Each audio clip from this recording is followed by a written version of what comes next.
All right, I'll hop in chat. Okay. All right, later. That is so weird. I don't get it. I'm here. You guys are here. I don't know. So Sly Fox is still in chat. If you guys hear me okay, let me know in the chat. I had Jeremy hop on. He didn't have much signal, but when I got on with him, there was no echo. But with me and Alex, there was a complete echo, and it doesn't make any sense why. I was getting complete straight feedback. Um, I don't know. So if anybody's in the chat or we are live, I'm showing no viewers. So I don't know if StreamYard's actually running or not. Jeremy said he's in chat. Sly Fox said down to 5. Oh, I see 5 years. So hey, there is somebody in here. Guys, give me a holler if you want. We were going to talk with Alex about, river smalley fishing, but every time I tried to talk, I would hear myself back on my side of it, so I don't know. So, yeah, that is so weird. So, yeah, I mean, I really wanted to have a conversation with Alex about a few different things. And but yeah, for whatever reason, just I was getting feedback coming back from him too. So I mean, I wasn't really set up to do a solo, and Jeremy hopped in to test out with me. Hopped in to test out with me, but yeah, he's getting ready for bed because he's feeling it, and I'm honestly, I think I'm coming down with that flu that's going around too. But yeah, I wanted to talk to Alex about river smalley fishing and stuff like that too, because you guys are probably seeing the theme.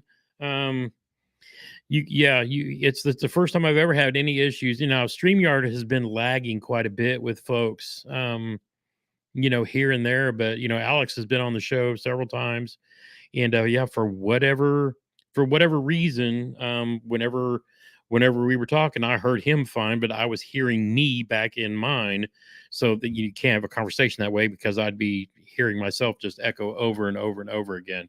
So we're going to try again with Alex again this time next week. um if anything, I guess we could sit here and BS for a little bit too. Love to get like a Freedom Squad Friday night kind of thing going on too, but I kind of wanted to go live just to see what was going on and not sure. Um, Someone said you have to get into your StreamYard and delete videos. I actually keep mine pretty clean. I don't have a lot of stuff stacked up in there. And I'm not getting that feedback that I'm getting here. And the funny thing was, it didn't matter if I was using my fancy mic or if I was using my mic that's built into the laptop and the speakers there. That it was just giving me back my voice. And will this be on Spotify later? No. So I've got Alex on the books coming in to talk about river smalley fishing. I've got Ben Nowak on the books to come in to talk about lake, smalling fishing. Because you guys know, I mean, I kind of got hooked into it last year and ended the season with hook life up there on the Wabash River catching my PB. And so yeah, this won't be obviously an episode worthy of putting up on a podcast for later, since it's just me rambling and chit chatting with you guys in the chat. Because normally when we do those, I either want to have a guest on, or Jeremy and I want to start doing some episodes where we talk about different techniques and things like that too. So hopefully the next time we have Alex in, it we can have a good discussion with him and talk to, because I want to pick his brain about how he fishes. Does he float? Does he put in some place and sometimes go upstream? Things like that too, because everybody's got different experiences with their fish all around, the country. If you guys haven't heard, there is a guy who, it's not been certified yet, at least that's not been published. But there was a guy that fishes what I call the Dead Sea, Lake Monroe up north of me, and it gets beat to death with most people largemouth fishing, and there's some giants in there. I mean, my Indiana PB comes out of there too, but it's such a big lake, so much boat traffic. Anytime MLF or Bassmaster comes through Indiana, they're on Lake Monroe. There's Indiana Bass Nation events, and then every bass club in the world, is on that lake. But this guy caught a giant 8.3 pound smallmouth bass. If you've, followed my Instagram or, followed me on Facebook, I've posted some pictures of it too. So I'm waiting for that record to official, become official, because the biggest Indiana smallie to that point was just over 7 pounds. And I think caught up north somewhere. So everyone is in complete shock that a monster like that come out of Lake Monroe. So, we're actually looking forward to seeing that certified. But there are smallmouth in Lake Monroe, but they're few and far between.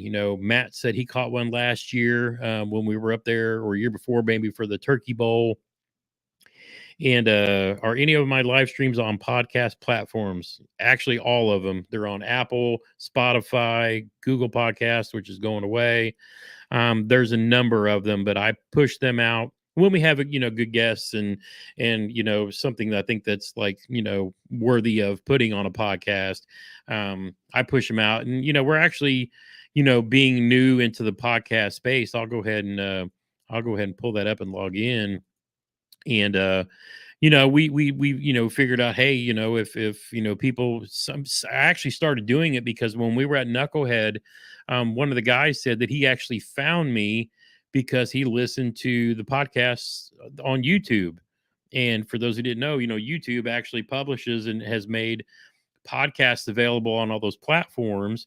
And one person actually found our show listening to one of the live streams that I just happened to tag and add to the playlist in YouTube. And that's how he found Fishing with Gramps. And I was like, oh well, shoot, that's cool. I was like, well, maybe if there's people out there that like what we chit chat about during most of our live streams. um it's one of those things. And I was like, well, so I'm looking at it, and 5 people this week have downloaded my last whatever. And over the course of the last, I think, 2 or 3 months, we've had 174 all-time downloads. So that's pretty cool. I mean, I pushed them out to I don't know where all they go, which the most popular, I guess. But it's something we figured, hey, we'll make it available, so that people, if they're driving or whatever, we're no Andrew Hayes.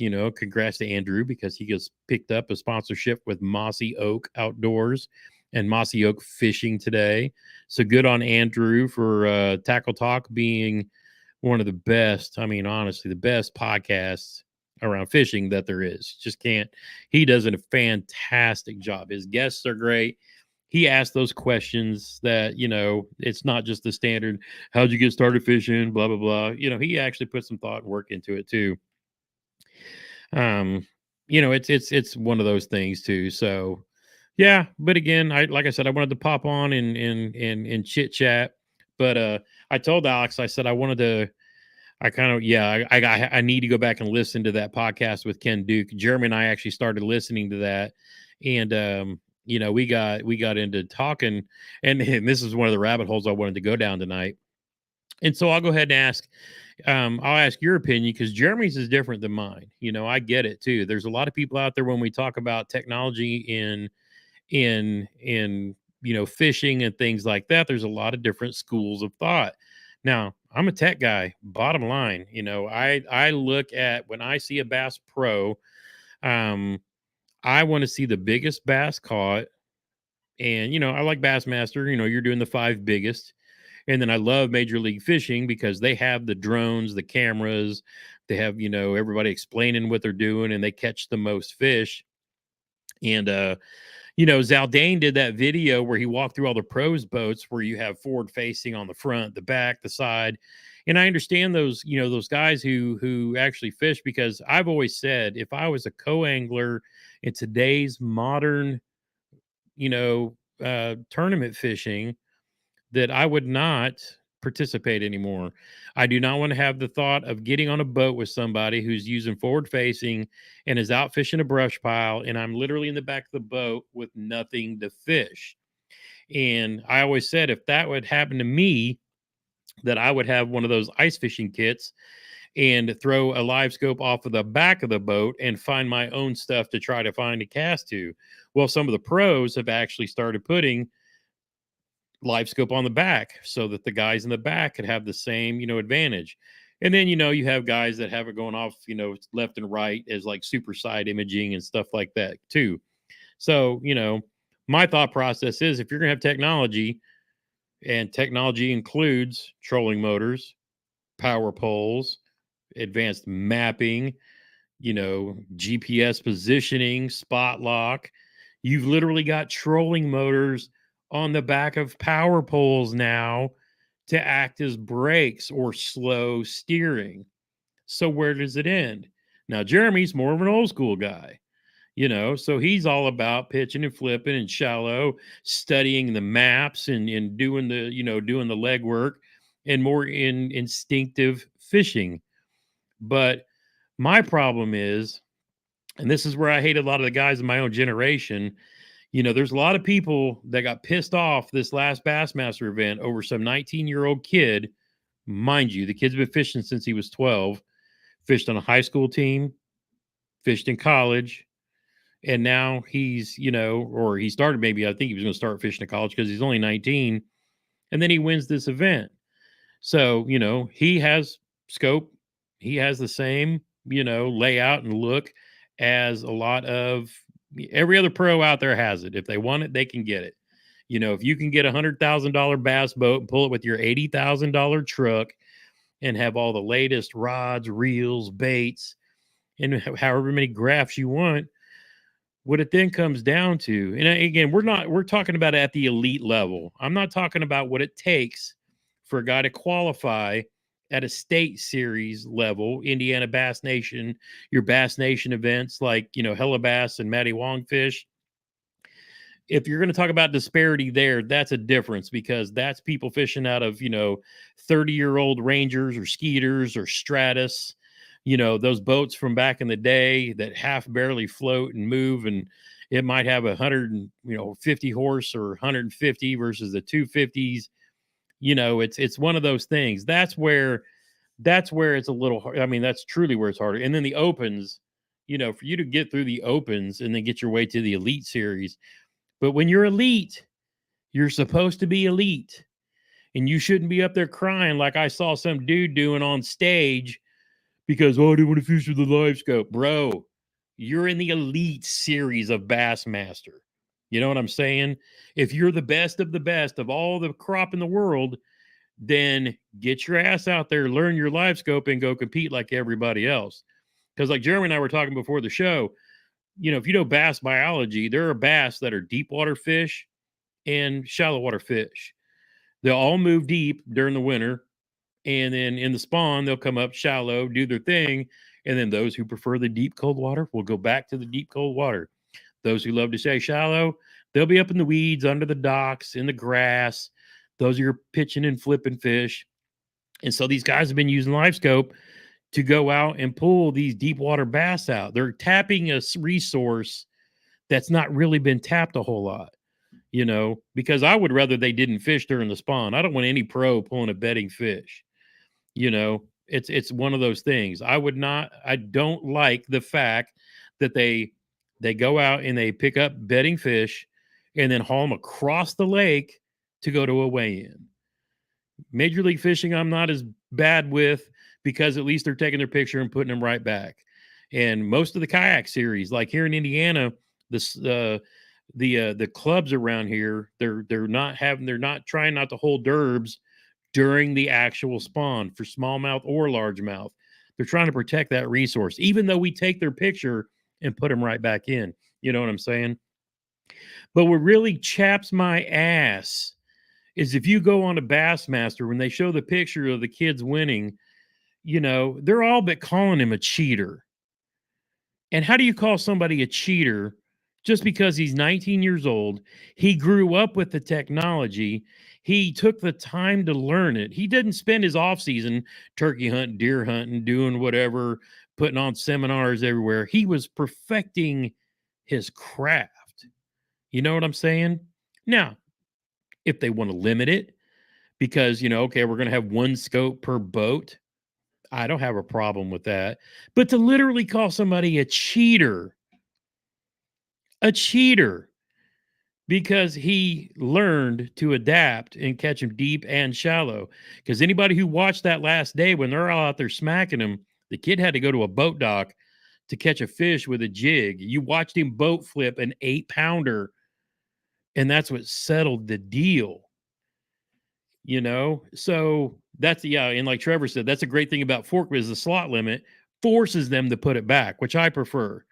Now, I don't mind if they, bring your biggest bass back to the weigh in and all that too, but you don't need to be hauling fish around because it pisses me off when you go back a few days later and there's dead fish everywhere, you know, especially in the summertime when it's hot.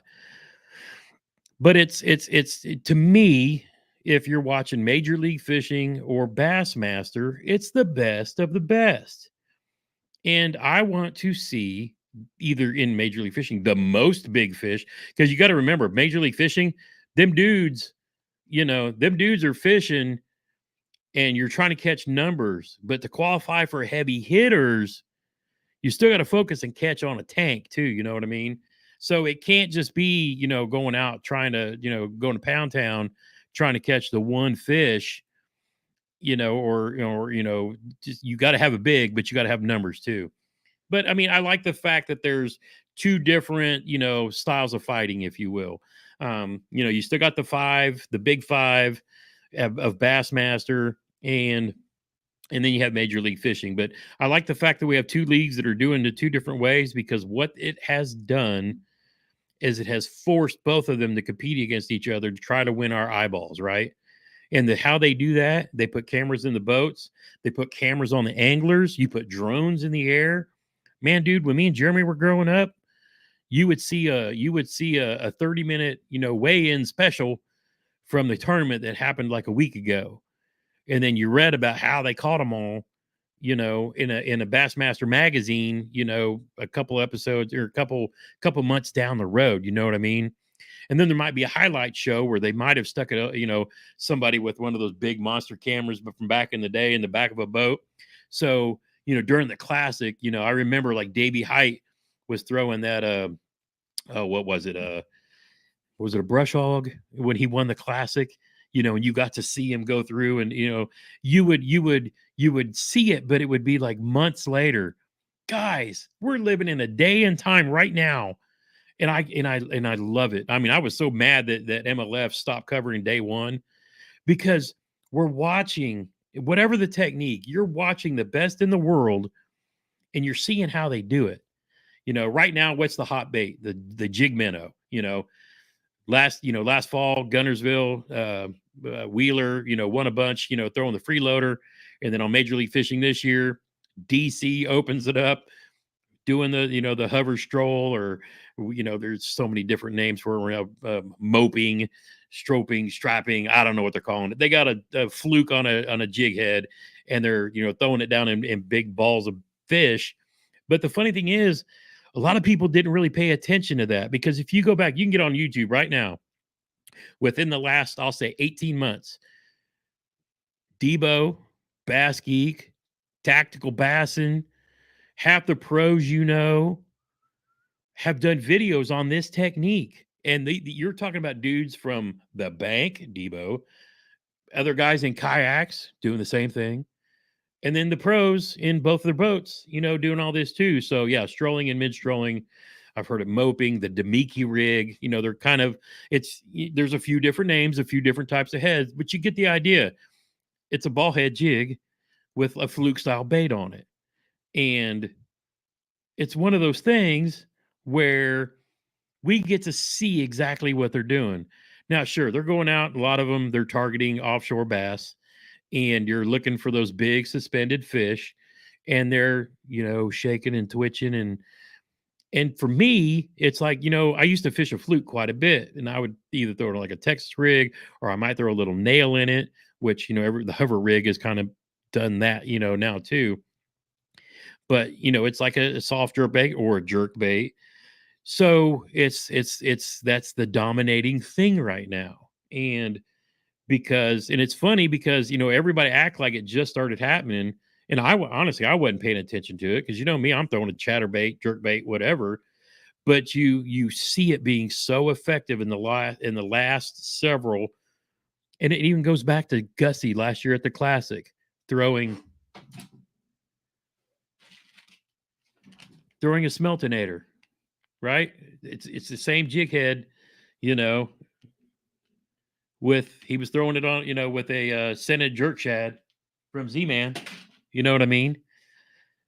But then you see it, DC and Wheeler with the freeloader and the kid, whatever. And it's like all of the top 10 that had the 30-pound bags were doing similar things. I'm sure Milliken had a little puddle minnow or juggle minnow, but it's weird. But we, as those who, a lot of us watch because sure, we want to see, we want to see how the pros are doing it because what's our goal? We're out trying to catch fish too. And everybody wants to catch your PB. You're not going out there to catch a same 12-inch fish that you catch every other weekend. You're trying to catch that 3-pounder, 4-pounder. You live farther south, you're after those, bigger, but you're watching how they're doing it. So what does that do? That gives you the opportunity to kind of do the same thing. And we're seeing more and more. So, back in the day, you don't know if he was really throwing the bait that he said he was, because back then it was all about what? Selling baits, right? But when you see a guy go out and actually, here's me throwing the freeloader all day long, it's kind of wild. And now the fact that we can actually plug in the cameras that are transmitting back to the home station, plug into the HDMI ports and actually see their live scopes so that you're actually seeing what they're seeing. We're actually seeing it better because we're getting a direct input from there into the TV screen, whereas they've got the glare, the distance from the screen. It's wild seeing the fish react, and it's like, nope, this ain't the bait. They don't want this jerk bait. I'm gonna throw this, I'm gonna throw this other bait down there, figuring out what they want. And it's for me, it's kind of cool because now I'm like, okay, I've been stuck on my, I've had the same PB, guys. I've had the same PBs, largemouth, since 1998 and 99. My PB largemouth, which I caught at Lake Fork, Texas, on the bank with Jeremy, was in 1998 before I moved back up here to Indiana. And then in 1999, I was fishing in a club tournament and I caught my Indiana PB. So I had an 8-pounder in Texas and a 6-pounder up here. You know what I mean? And I have not broke those since then. We're talking, how many years is that? That's a long, long time. So guess what? Yeah, Gramps is wanting to try some new stuff, do some forward facing perhaps, and see if we can go find us a tank. You know what I mean? But like Cyfox says, John B hooked his Apple goggles up to his forward facing. Yeah, that was kind of weird. You could see how, and I applaud him for at least trying that, because John fishes as natural everywhere in the country as anybody. He's a traditional, but he's got the tools and he wanted to play and try something different. I saw where some pro is wanting to do it with goggles because he's got bad eyes or cataracts or something. But I mean, to me, the transparency, I don't know that they'll ever get that way, but it is kind of cool. But I love the fact that we're seeing bigger bass than we've ever seen more often. Now, they keep referring back to that day, that Falcon Lake tournament a few years back, where I think they had 13. It was either 12 or 13 people with century belts. That was cool too, but where's all the footage from that? Today, in today's modern fishing times, between the drones, the cameras in the back, and then the cameras that these guys carry with them, we get to see what they're doing. So you're literally getting a Bass U class every tournament. And it's kind of cool. I mean, honestly, I went out and I put together, where'd it go? That would be. You guys haven't seen the video yet. You may by Saturday, but I picked up another. I picked up another spinning rod, and this one's longer than anything else I have. Why? Because that's a technique that I want to play with. I want to learn. Because hey, what if old Gramps,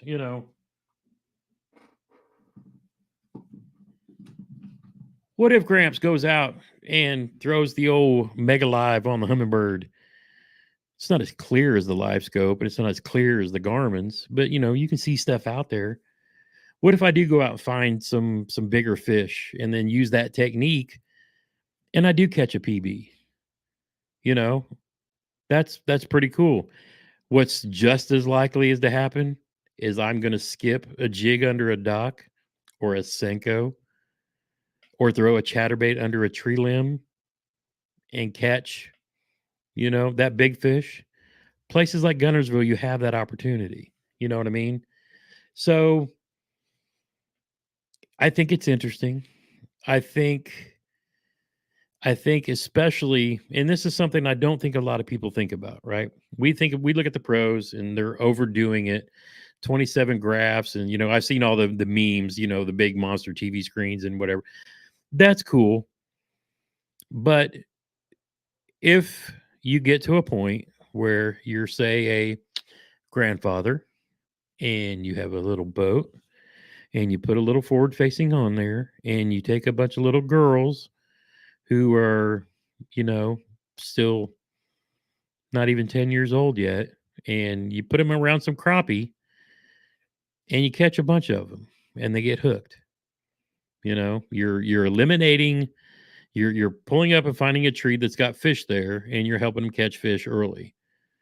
Because what hooks people into fishing? Catching fish.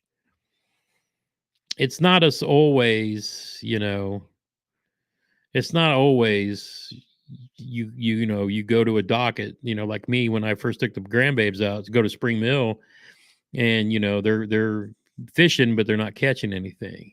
Kids got short attention spans. But if you get them on and catch a few early, then they want to go back and do it again. And that's what I always tell people too. Make sure when you take your kids or your grandkids fishing, you're taking them fishing. You're not taking them fishing with you. I'm catching up and reading the comments. Yeah. So whatever the problem was, you guys aren't catching any feedback, and I'm not catching the feedback with the mic either. So it was something. I think it was something with I don't know if it was, we're getting, when me and Alex were connected, I was getting feedback from, but when Jeremy hopped on, there was no feedback. So I'm not sure what was going on. So hopefully Alex and I can figure it out, and we'll have him back next week, and then we're going to have Ben Nowak on after that. And the schedules may change a little bit because it's getting ready to get real busy down here. Next weekend, we're driving down. Me, Matt, and Jeremy are going to Red Crest Saturday, and so we're driving down Friday, going to Red Crest Saturday and Sunday. So I'll try to get some good footage there. Monday, going back to KBF headquarters, which is only an hour away from where Red Crest is. We're going from Birmingham back to Huntsville. Then Jeremy and I are picking up our kayaks, doing a little rigging with Chad in Austin, and then we're all driving home Tuesday so that we can then turn right back around, be home for a week, and then the following week go back down for the national championships. So we got a lot going on. And in between all that, we got kayak rigging to do and all that too. But I can't wait. I'm not saying that I'm not gonna stress over getting everything ready for the national championship. All I'm going down there for is to do like I did last year, shoot the crap with everybody and try to catch one big one. I'm sure I'm going to obviously go for, kind of trying to catch a limit, but the goal for me is to try to find that elusive fish that's over 21, and 21 and a half and up is my PB on the catch board. Anything over 8.5 pounds and, and all that, that's the juice. So just going fishing, gonna go have fun, catch big fish, hang out with everybody. Go fishing with Sly Fox and everybody else, because that's the goal. Is just, we'll catch them up, And we'll let the pros be pros, but we'll have a good time. I may try to go back down again in May to Gunnersville for the Bassmaster event because it's Bassmaster. That would be cool as shit to go down and fish a Bassmaster event, and again, trying to catch big fish. So I'm going to drag Chad on the water with me and we're going to go play in that one. And then later in the fall, I think when Bassmaster, goes up to the Susquehanna, then we're going to go up there and try to chase some smallies too. Other than that, the rest of the year, we're just going to go fishing. Yeah, Sly Fox talking about the top 100. I don't know. I got to talk to him about that because I don't know if it's what the participation rates have to be for a top 100 board. If you have 120 people show up and you give away top 100 boards, is it really that prestigious? But we'll have to see. We'll have to see how it goes. Because it's got to be something that's not easy. You can't get a participation trophy. So we'll have to see how many people sign up and then see if there's a standard there to be kept. So we'll have to see how that goes. But that being said, I don't know. It's there's a lot of people who get more into the traditional part of fishing, which is what I'm going to spend a lot more time this year on the creeks and some rivers.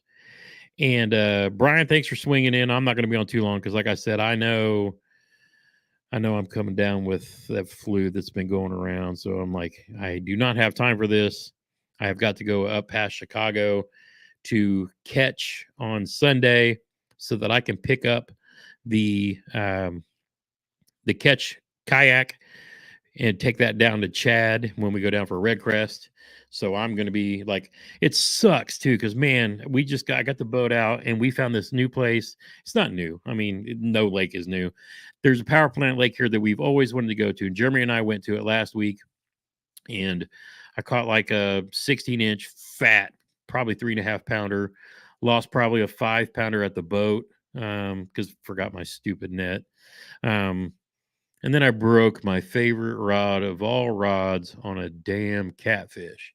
So, of course, American Legacy is out of those right now because it's the most popular chatterbait rod there is, the G Loomis IMX Pro. Breaks my heart, but that's what it is. So, but the goal this year is to do some derbs, and that's mostly to go out and meet people, hang out with everybody, obviously do knucklehead. But I'm not going to do a lot of the state stuff as much. There's a couple I want to go support some of the clubs. The goal this year is to take you guys on an adventure and go to the places Jeremy and I grew up fishing. And so hopefully if I'm live next Thursday, Gramps is a catfish pro. Spinnerbaits and chatterbaits, man, them damn catfish love tearing up my stuff. That and bowfin, but I always catch a damn catfish. But again, I was hoping to go back out to Turtle Creek this weekend, knowing I have to drive to Chicago up on Sunday. But of course, it's going to rain Friday and Saturday. And yeah, everybody's like, "Oh, go fish in the rain." Gramps don't fish in the rain. I get sick, and I'm old as it is. I don't need to jeopardize our trip down to Red Crest. And but again, Jeremy and I made the mistake of going up in the afternoon. We're like, "Oh, we'll wait till it warms up. It's going to be 70 today." It was 70 with 20-mile-an-hour sustained winds. We should have got up and went early before the waves came up. But, that day was very productive. We drove around a lot. It's an idle-only lake. It's idle with a big motor and trolling motor only. So we motored around the lake and kind of learned the lay of the land, and we found some stuff at the end that we're definitely going to go back and hit. But I think if one of us catches a big fish here in Indiana this year, it's probably going to be there at Turtle Creek. They have a 20-inch minimum for one take home, which nobody's going over there catching a 20-inch bass to take it home and eat it. So the place is it's pretty cool. I don't want to give up too much because I want you guys to check out the video, but then I also want to make some information available to people that have boats because they don't allow kayaks. It's too treacherous.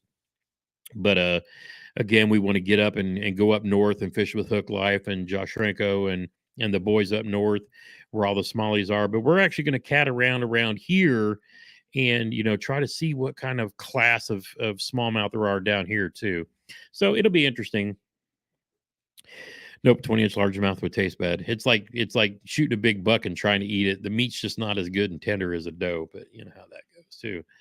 But yeah, so I just wanted to hop on and see if see if my mics and everything was actually working. But again, I've got some. If you guys are curious about smallmouth fishing, the next few guys that I have coming on, Rudd, Ben Nowak, so I can have Rudd talk about river. We can have Ben Nowak talk about lake smallies. Um, I'm going to have Punch Fishing come on probably right after the classic because there's a very specific topic that we want to talk about when the time comes. My brother will be very interested in that. But I'll leave it at that. I'm going to get time with Mr.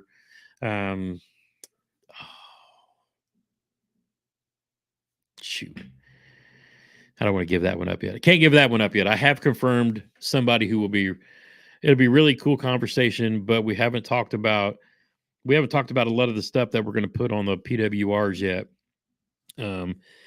I do know this. Jeremy and I were discussing it, and we want to kind of share tech and time with each other. So last year I fished with a Garmin when I went to the Old Town Pro Staff. I sold that Garmin to Bobby, and then I bought a Helix with the Mega Live. And, so part of the Johnson Outdoors brand is Old Town, Humminbird, and Minn Kota. So I was, doing the team thing. Well, now that I've kind of withdrawn from the pro staff and we're going to be playing in the Bonafides this year, I actually want to go back to Garmin so that Jeremy and I have the same technology. So I can, we can work together and share waypoints and, updates and all that too. Because if two of us have the same thing, it's easier for us to, take turns learning things and then sharing with each other. Having Matt with the Lowrance, Jeremy with a Garmin, Barbie with a Garmin, and me with a Humminbird. It's just, it's easier if we just kind of same things. So if anybody's looking for a Mega Live 10-inch Helix, I'm going to make somebody, I'll be posting it up here too. I'm going to make somebody a hell of a deal. Probably about half. It'll be probably less than you buy the head unit for with the Mega Live thrown in. And again, that's just so I'm going to eat that loss, but I want me and Jeremy to be on the same systems and same software platforms and updates too, since he lives down here now. And if you haven't heard, Jeremy is permanently moved, no longer in Indianapolis. He's down here near me, 30 minutes away. But yeah, if you guys know anybody who's looking for Helix 10-inch Mega Live, hit me up. I'll make you a hell of a deal, and we'll work it out. But if not, I'm gonna post it on. I'll post it in all the kayak places first and all my socials, and make somebody a good deal, and then go get the other one so that Jeremy and I can be same. So yeah, keep that in mind. And it comes with 2 map cards as well, so it'll be well worth your time and effort, and you'll save a shit ton of money, at least half. So yeah, we'll work that out. Man, I don't have a lot, Nate, because I had so many questions for Alex. Because I've been just wanting to pick everybody's brains about smallmouth fishing. I'm going to get Jeff Little to come back on because last time we were talking about we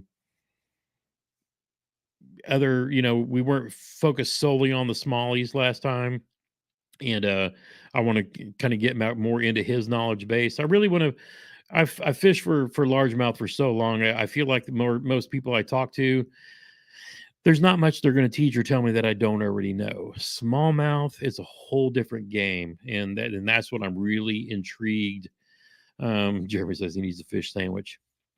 Yeah, I should start keeping catfish, right, bro? But Jeremy and I are going to do some crappie fishing. We're going to have some different challenges. We're going to make it fun. We're going to have a good time. But again, we're going to take you guys around Indiana to a lot of the places that we went to when we were kids to go fishing. And we also want to make like a catalog for anybody who's coming through Indiana for work or, has family here or just driving through the country and you're looking for some place to fish. We're going to show you everywhere we go. And you guys know me. I don't hide my spots. I know people that I compete with watch my videos. I don't care. If you know that I helped you catch a fish, I did my job. You know what I'm saying? That's why we took K-Row under our wings and said, hey, come out with us and go find some fish. And she kicked our ass. Had a good time. It was fun. But we want that for everybody. You know what I mean? So, it's we're not about hiding our spots and doing all that too.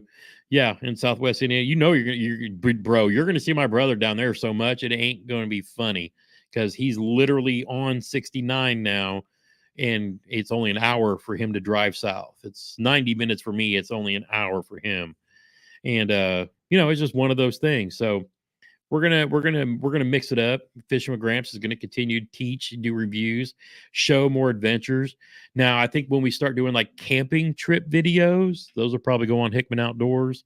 And we don't want to try to start over and YouTube didn't like something, so I'm not gonna mess with them. This will stay Fishing with Gramps, but I can already tell my voice is going. So enough said. Stay tuned. I got a video dropping with some rod reviews coming up this weekend. I got my first bass of 2024. Not a whole lot of fishing, but hey, caught a fish. And then we're going up to Catch on Sunday. So we're going to do a quick tour up there because I got to get up and get back. And then after that, Red Crest. Then after that, rig and kayaks. After that, the NC. And then after that, it's a free for all. So other than that, I'm going to quit chatting and yapping. I thank all you guys for coming back and hanging out, even after waiting a half an hour. You know what I'm saying? So appreciate you guys. And I'm glad to know that StreamYard was actually okay. And we'll be back again. So, and of course, while we're at Red Crest, we're going to be doing some Freedom Squad Fridays or Freedom Squad Lives from down there. Love you guys. Thanks for hanging out. Listen to me ramble. Go support those dudes at Bassmaster Major League Fishing and the fishing shows that are going around in your area. And yeah, good talking to y'all. I'm gonna go shut up and try to get better. Peace. Love you guys. As always, it's time of year. Get outside when you can and make some memories. Like me and Jeremy, who was chauffeuring me around on my boat so I can sit in the back and cast and he could drive us around. Get outside when you can and make some memories. One cast at a time.